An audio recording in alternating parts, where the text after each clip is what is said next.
분양가 상한제를 민간 택지에 확대 적용하면 서울 집값이 연간 1.1%포인트 더 내릴 것이란 전망이 나왔습니다. 미중 무역 분쟁에 일본의 수출 규제까지 겹치며 국내 기업들이 10년 5개월 만에 경기 전망을 가장 부정적으로 내다봤습니다. 국내 건설사 시공순위가 공개됐습니다. 호반건설이 처음으로 상위 10위권 안에 이름을 올렸고 SK건설이 밀려나는 등 순위표가 출렁이었습니다. 현대자동차 노조가 8년 연속 파업에 나설 것으로 보입니다. 팰리세이드 등 신차 휴가에 모처럼 살아날 기미를 보인 실적이 재차 꺾일 위기입니다. 센 뉴스 플러스 시작합니다.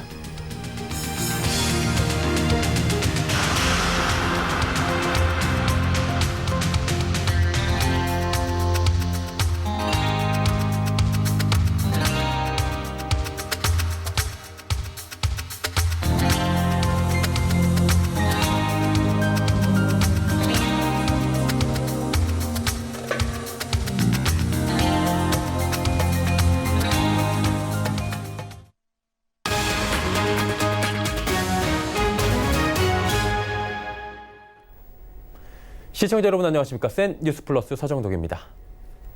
민간 택지에 분양가 상한제를 도입하면 서울 집값이 연간 1.1%포인트 추가로 내릴 것이란 전망이 나왔습니다. 국토연구원은 국토정책 브리프에서 분양가 상한제 시행으로 일부 재건축, 재개발 단지에 대한 쏠림 현상이 완화되며 주택시장 안정에 영향을 줄 것으로 전망했습니다. 분양가가 낮아져 개발 이익이 줄고 높은 자본 이득을 얻으려는 투자 수요가 감소해 집값이 낮아질 것이라는 분석입니다. 주택 공급 위축 우려를 두고선 최근 3년간 주택건설 인허가 실적이 장기 평균치를 웃돌아 당분간 준공 물량은 높은 수준을 유지할 것이라고 분석했습니다. 올해 상반기 음식점이나 편의점 등을 오픈한 영세 창업자들이 카드 수수료 약 570억 원을 돌려받습니다. 금융위원회는 신규 신용카드 가맹점 우대 수수료 소급 적용 방안을 발표했습니다. 이는 지난 1월 시행된 관련 규정 개정에 따른 것으로 신규 가맹점에 대한 우대 수수료 소급 적용은 이번이 처음입니다. 올해 카드 수수료 환급 대상은 22만 7천 곳으로 집계됐습니다. 환급액은 약 568억 원으로 추산되는데 한 곳당 약 25만 원을 돌려받게 됩니다. 여신금융협회는 가맹점이 따로 신청할 필요 없이 대상 가맹점을 선정해 알려줄 예정입니다. 국내 주요 기업들이 10년 5개월 만에 경기 전망을 가장 부정적으로 내다봤습니다. 한국경제연구원은 기업 600곳을 대상으로 기업경기 실사지수 BSI를 조사한 결과 8월 전망치가 80.7포인트를 기록했다고 밝혔습니다. 이는 2009년 3월 76.1포인트 이후 가장 낮은 수치입니다. 전망치가 기준선인 100포인트를 넘으면 경기를 긍정적으로 예상하는 기업이 더 많다는 뜻이고 100포인트를 밑돌면 그 반대입니다. 기업들은 경기 부진으로 인한 수요 감소와 미중 간의 무역 전쟁, 그리고 일본 수출 규제 등이 가져올 생산 감축 우려를 주요 요인으로 꼽았습니다. 국토교통부가 전국 6만 1천여 개 건설사를 대상으로 시공 능력 순위를 발표했습니다. 상위 10위권 안에 있던 SK건설이 10위권 밖으로 밀려났고 호반건설은 처음으로 10위권 안에 진입했습니다.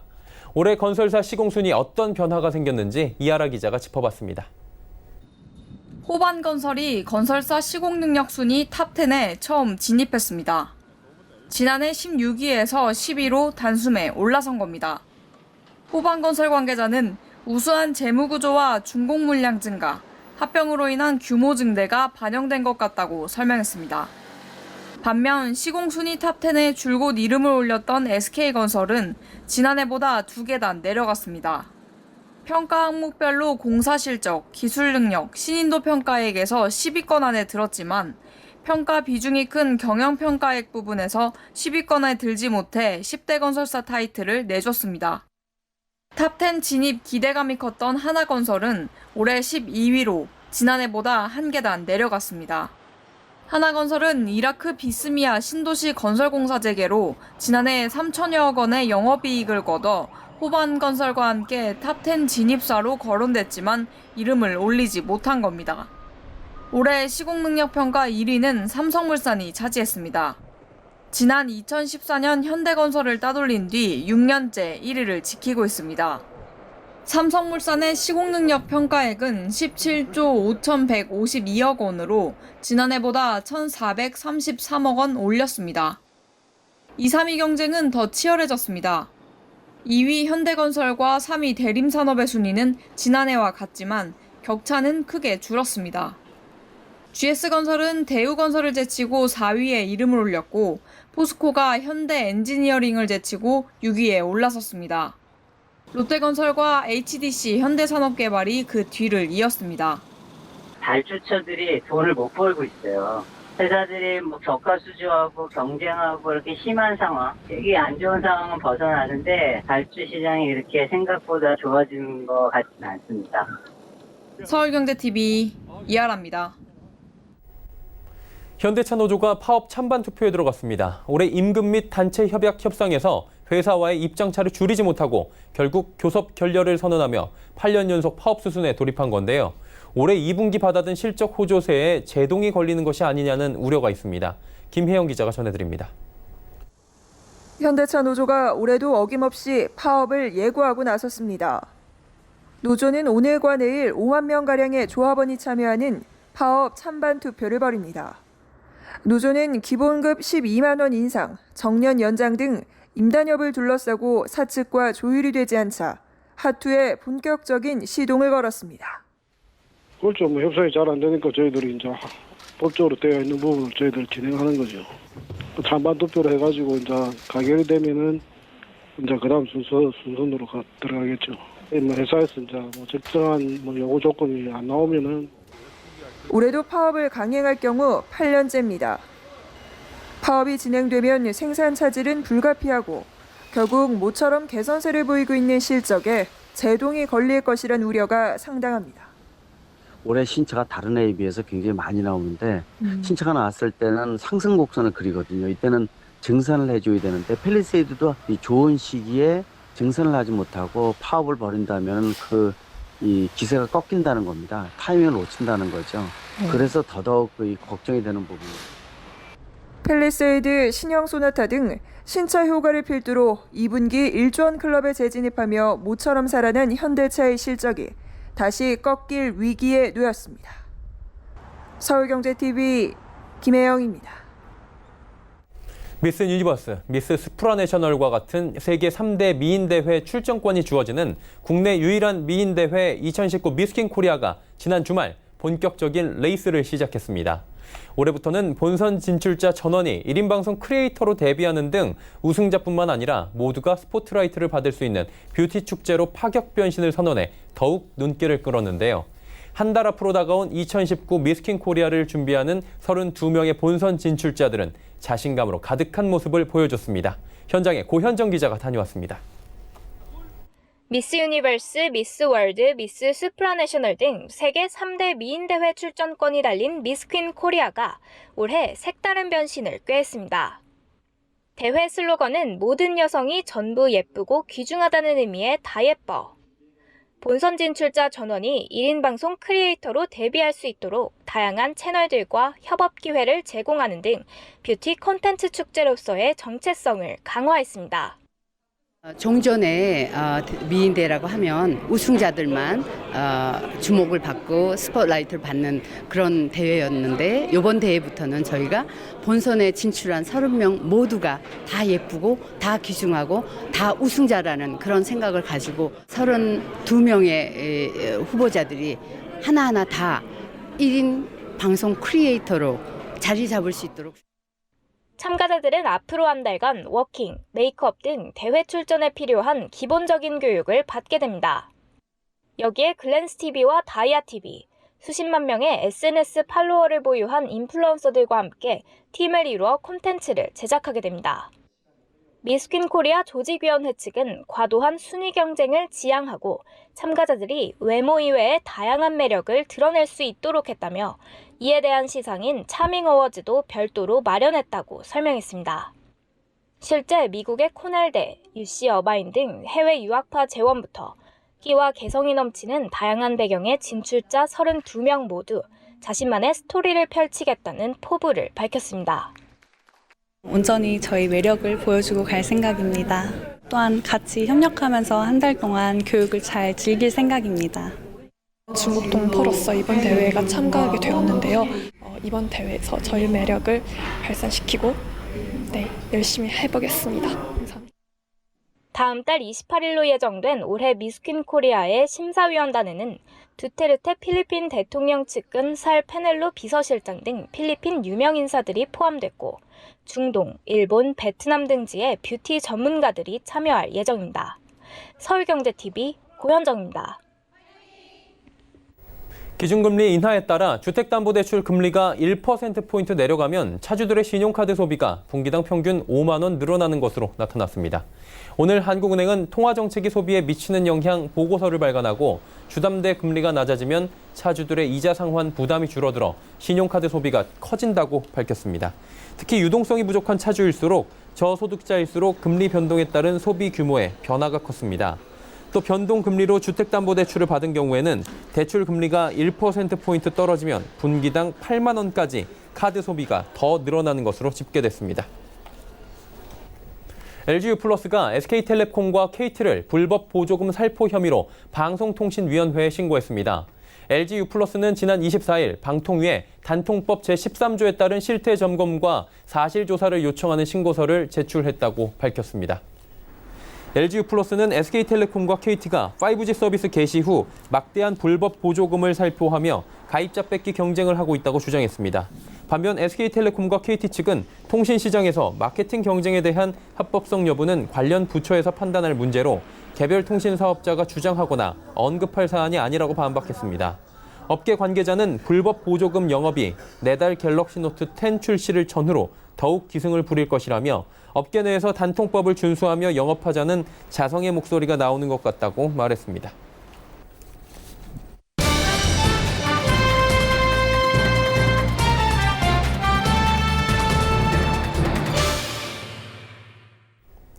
국내 시장에 대한 투자 심리가 최악으로 치닫고 있는 걸까요? 오늘 코스피, 코스닥 양시장 모두 크게 하락하며 투자자들 사이에서는 그야말로 곡소리가 나오고 있습니다. 자, 오늘 시황 어땠는지 짚어보고 앞으로의 전망까지 들어보는 시간 갖도록 하겠습니다. 증권팀의 양한나 기자와 함께합니다. 안녕하세요. 안녕하세요. 예, 일단 오늘 시황이 어땠는지부터 짚어봐야 될 것 같아요. 네, 오늘 0.35% 하락 출발한 코스피는 전거래일보다 1.78% 내린 2029.48의 거래를 마감했습니다. 개인이 759억 원, 외국인이 625억 원어치를 순매도했습니다. 기관은 1,342억 원어치를 순매수했습니다.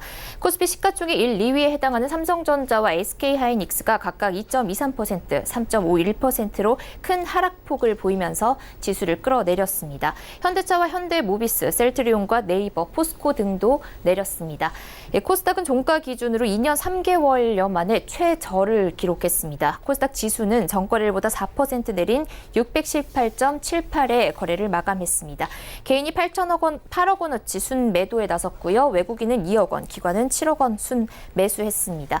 시총 상위주 가운데서는 셀트리온 헬스케어와 CJ E&M, 신라젠과 스튜디오 드래곤 등이 내렸습니다. 코스피는 1%대, 코스닥은 4%가 지금 말 그대로 폭락을 한 건데 왜 이렇게 많이 빠진 겁니까?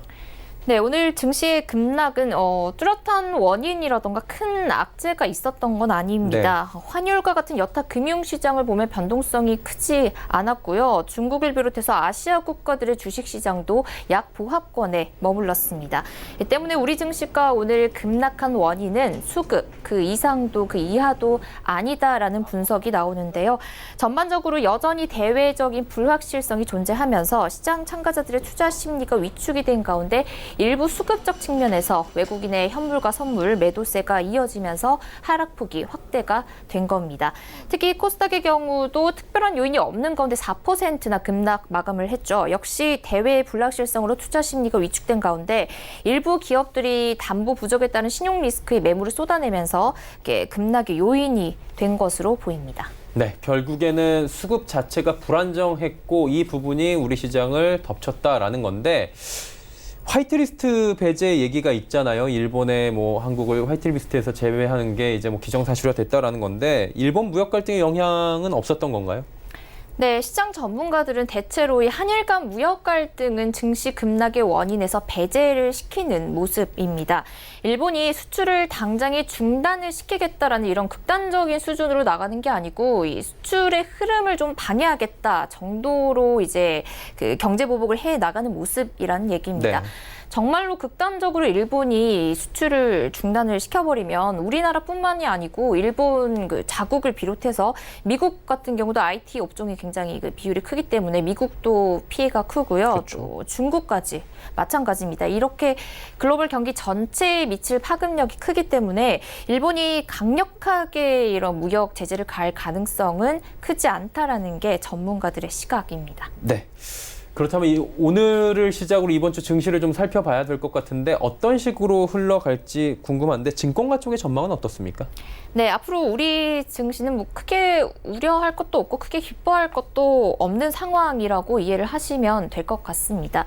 오늘처럼 당분간은 수급적인 요인에 따라서 증시가 등락을 하는 모습을 보일 것 같고요. 이 수급 자체는 여전히 빈약한 모습이죠. 주목해야 할 이슈는 내일과 모레 상하이에서 열리는 미중 무역 협상이 있고요. 또 역시 같은 날에 열리는 미국의 FOMC, 그리고 이번 주 금요일에 열리는 일본의 강요회의, 이 정도 이슈가 있는데요. 미중 무역 협상 결과가 긍정적이라던가 미국의 FOMC에서 통화 완화적인 발언이 나온다던가 하는 식으로 이 불확실성을 좀 없애주는 소식이 들려온다면 좋겠죠. 그렇게 되면 어느 정도 우리 증시가 반등을 기대를 해볼 수는 있을 것 같은데요. 여전히 국내 기업들 실적이나 경기 상황 자체가 좋지가 않아서 앞서 말씀드린 이슈들이 긍정적으로 흘러가더라 하더라도 상승 모멘텀이 뚜렷하지 않기 때문에 반등을 하더라도 제한적으로 반등을 할 것이라는 전망이 지배적입니다. 이와 관련해서 서상현 키움증권 연구원과 박상현 하이투자증권 투자전략 전문위원의 코멘트 들어보시죠. 이번 주 전반적인 요인들이 대부분 다 처리가 되고 다음 주에 옵션 만기일 전후로 해서 어느 정도 변동성이 해소가 되면 본격적인 반등도 모색할 수 있다. 근데 다음 주까지는 시장 자체는 큰 변화를 보이기보다는 수급적인 변화 요인에 따라서 추가적으로 미중 무역 협상이 완전히 결렬됐다든지 이런 악재가 하락폭은 조금 제한되지 않을까. 반등을 지금 기대하기는 모멘텀 자체는 뚜렷한 건 사실 없는 것도 사실입니다. 네, 전문가들과의 의견까지 함께 들어봤습니다. 급락을 보인 오늘 시장 상황에 대해서 증권팀의 양한나 기자와 이야기 나눠봤습니다. 고맙습니다.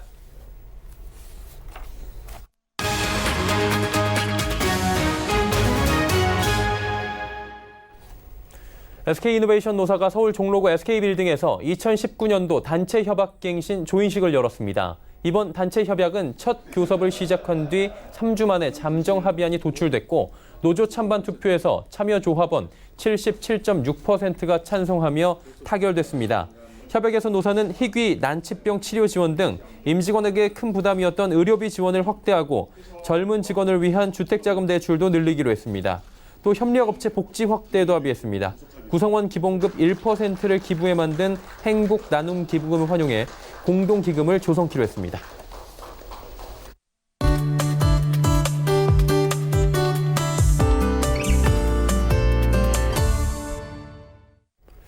구글의 단어 검색량 중에 1위를 차지한 단어 무엇일까요? 영화 어벤져스 엔드게임의 악역 타노스였다고 합니다. 자, 그 뒤를 잇는 2위는 미세먼지였다고 합니다. 1년간 검색량 2위를 차지했다고 하는데 결국에는 이제 계절적 관심사가 아니라 미세먼지는 연중 이슈로 작용을 하고 있다라는 부분이겠죠. 그리고 미세먼지를 제외한 종합순위 10위 가운데 키워드 대부분은 사건, 사고, 연예인 관련 이슈들인 것들을 감안하자면 미세먼지가 이제는 우리 생활 깊숙이 들어와 있다. 이렇게 봐도 될 것 같습니다. 그리고 이렇게 미세먼지에 대한 국민들의 관심이 높을 때 브랜드 가치를 높이는 경영이 필요하다라고 전문가들은 또 이야기를 합니다. 그래서 오늘은 미세먼지와 관련된 마케팅, 경영 이야기 나눠보는 시간 갖도록 하겠습니다. K웨더 반기성 센터장과 함께합니다. 안녕하십니까? 네, 안녕하세요. 네, 미세먼지에 관심이 이제 고스란히 국민들의 소비로 이어지고 있다라는 이야기가 들리더라고요. 네, 그렇습니다. 브랜드 가치 평가에서 브랜드 스타학이 발표한 2019년 100대 브랜드에 따르면 말이죠. 공기청정기, 에어워셔 등 미세먼지 관련 브랜드의 순위가 일제히 상승을 했습니다. 공기청정기와 자연가습기를 판매하는 회사의 브랜드가 각각 98위, 99위에 오르면서 첫 100위권에 진입한 것을 시작으로 미세먼지와 관련된 기능을 갖춘 다른 전자제품 브랜드 역시 일제히 브랜드 가치가 높아졌다는 것이죠.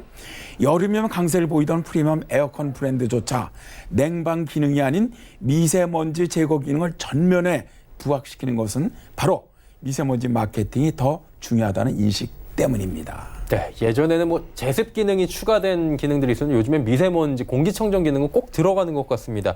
그리고 지난번에도 언급을 살짝 해주셨는데 의류업계 쪽에서도 미세먼지 줄이는 제품으로 승부를 건다라는 얘기 잠깐 들었었잖아요. 네, 그랬죠. 외부에서 이제 미세먼지를 묻혀서 실내에 들어온다는 오명을 뒤집어 쓴 의류업계는 이를 해결하기에 아주 절치부심 중인데요. 지난 겨울 1kg이 안 되는 초경량 롱다운으로 기술력을 과시했던 아웃도어 브랜드 N 회사는 미세먼지로 브랜드 가치를 높인 아주 대표적인 사례입니다. 네. 이 회사는 정전기 또 미세먼지 방지 효과가 있는 도전사 원단을 활용을 해서 미세먼지 차단 효과가 있는 의류를 선보이면서 의류가 미세먼지를 나르는 악역이 아니라 미세먼지를 줄이는 제품이라는 이미지를 주면서 브랜드 가치를 높였다고 합니다. 네, 조금 전에 센터장님께서 언급을 해주신 뭐 가전제품 사례나 의류 외에도 미세먼지를 통해서 브랜드 마케팅을 할 수 있는 사례는 굉장히 많을 것 같아요. 아, 네, 그렇죠. 의류 산업의 사례처럼 미세먼지 마케팅은 미세먼지와 직접적으로 관련이 있는 제품군을 넘어서서 건설업계나 금융권에서도 활발하게 도입이 되고 있습니다. 네. 건설업계에서는 미세먼지 저감 능력을 갖춘 숲에 가깝다는 뜻으로 숲세권이라는 신조어를 띄우는가 하면 아파트 단지 입구부터 집 내부까지 곳곳에서 미세먼지 저감 또는 측정을 내서 마케팅이 활발합니다. 뭐 얼핏 듣기에 미세먼지와 전혀 관련이 없을 것 같은 금융권에서도 미세먼지 저감뿐 아니라 측정만으로도 금리 우대를 해주는 각종 상품을 너나 할 것 없이 내놓으며 미세먼지 대세 마케팅 행렬에 동참을 했고요. 네, 측정만으로 금리 우대해준다니까 굉장히 또 솔깃하는 내용인 것 같은데요. 미세먼지가 결론적으로 보자면 뭐 키워드부터 브랜드 가치나 실제 판매량에 이르기까지 영향력을 넓히면서 이른바 날씨 경영의 뭐 새로운 요소로 급부상하고 있다고 봐도 되겠네요. 아, 네, 그렇습니다. 사실 미세먼지 저감과 직접적 관련이 있는 전자제품을 시작으로 직접 관련이 없는 다양한 분야까지 미세먼지가 영향력을 넓힐 수 있었던 이유는 보이지 않는 위협을 바탕으로 소비자의 두려움을 자극했기 때문입니다. 이에 맞춰 기업들에는 변화무쌍한 날씨는 물론이고 미세먼지까지 고려해서 고객의 두려움을 해소하는 것이 새로운 성장 동력이 된 것이죠. 보다 많은 기업이 미세먼지 빅데이터를 바탕으로 한 날씨 경영을 활용해 기업의 경쟁력을 높이고 소비자의 마음에 한층 더 다가설 수 있기를 기대해 봅니다. 네, 오늘 소개해 주신 것들을 바탕으로 해서 기업들이 또 마케팅에 이용한다면 이익을 많이 높일 수 있지 않을까 이런 생각을 해봅니다. 자, K웨더의 반기성 센터장과 이야기 나눠봤습니다. 고맙습니다. 네, 감사합니다.